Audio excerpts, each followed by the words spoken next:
ఈ అణు రియాక్టర్లు విడుదలైనటువంటి న్యూట్రాన్ల సంఖ్య ఎప్పుడు సరిపోయేంత స్థాయిలోనే ఉండాలి. ఇప్పుడు న్యూట్రాన్ల సంఖ్య ఎక్కువ అయిందనుకోండి, దాన్ని మనం సూపర్ క్రిటికల్ అని అంటాం. ఈ సూపర్ క్రిటికల్ వల్ల ఏమవుతాయంటే న్యూట్రాన్ల సంఖ్య విపరీతంగా పెరిగి చర్య అదుపు తప్పి ప్రమాదాలు జరుగుతాయి.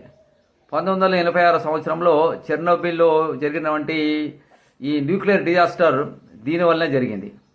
అదేవిధంగా ఈ న్యూట్రాన్ల సంఖ్య కనుక తక్కువ ఉన్నట్లయితే దాన్ని సబ్ క్రిటికల్ అని అంటాం.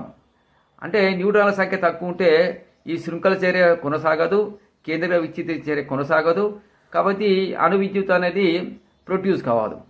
అయితే ఎప్పుడు కూడా ఈ న్యూట్రాన్ల సంఖ్య సరిపోయేంత స్థాయిలో మాత్రమే ఉండాలి, అధికంగా ఉండకూడదు, తక్కువగా ఉండకూడదు.